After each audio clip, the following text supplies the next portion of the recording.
Welcome back, everybody. Meetings Africa, still broadcasting from here. Hope you're enjoying this broadcast. Hope you're finding it interesting, just finding out some of the things that South Africa has to offer, particularly when it comes to business tourism. Tourism always a massive driver here in South Africa, but business tourism is certainly one of the most profitable industries that we as a country trying to tap into. But not only as a country, as a continent as well. Because a lot of our neighboring countries are here and showcasing what they have to offer in terms of conferencing venues and business destinations as well. So it's good to see them here joining part of Meetings Africa. Well, this, as we say, is the 10th year of Meetings Africa. So it's a wonderful, wonderful accolade to them for managing to, I think one could say, weather the storm, because not many conferences and not many events last for 10 years. They really don't. And I imagine somebody who can give us a little bit more insight into the troubled times and the good times that they've been through over these last 10 years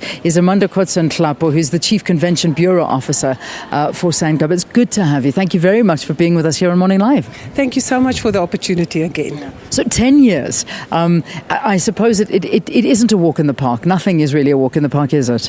Definitely not a walk in the park. And if we think of the economic downturn, in the world, but I have to say, for South Africa and Africa, we are constantly growing. And if you just look at Meetings Africa, it's evident of that. Yeah. New destinations, new convention centers on the continent, even in our own country, new convention centers, meetings offering. So definitely, yes. So we've managed to weather that storm, and we've managed to come out tops, because we just seem to be growing. Our ranking gets better every year. More and more conferences are being held in South Africa every year. So we are doing something right.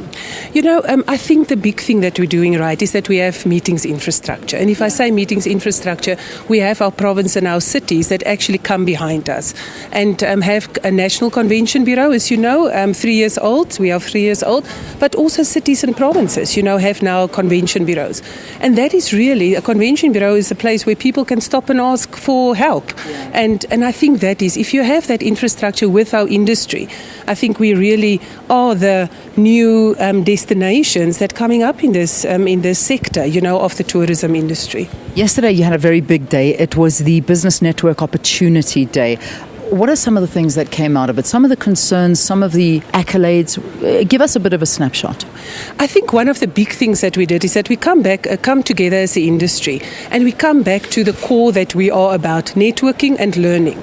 That is what this industry is about. One of the big takeouts yesterday that I think was a very positive thing is that Africa realized that we need to come together to actually be able to make it. And in the association day, that is part of the bond day or networking day, we had all the 40 African associations that talk and said that we need to have an association of association executives. And for me, that say that we are really now up there with the rest of the world, because so many other parts of the world actually are successful when they come together. The world, how are they receiving Meetings Africa and the whole advancing Africa together? I think if you look at all the challenges that we have, and you think that we still grow this continent, we still grow this specific Meetings Africa, this platform, and we still grow our hosted buyers. We had so many applications, we have only budget for so many, and every year we grow with 10% at least. And I think that says that people really are interested in coming. It's new. This business is not so much about the numbers, it's much more about the legacy, about the knowledge economy. If we keep on training, if we keep on educating ourselves, we will be able to make money and be successful in business. Fantastic. Well, I wish you the best of luck with this, the 10th year of Meetings Africa. It's looking amazing. And in Tulani's words, he said next year we might have to look for another venue because it's just getting too big. Or just 2 floors on this venue. The same thing. Thank you so much, Amanda. Thank you very much for being with us here on the program. Kotze-Nhlapo, who is the Chief Convention Bureau for SABC here at Meetings Africa, 10 years down the line and growing faster every single year.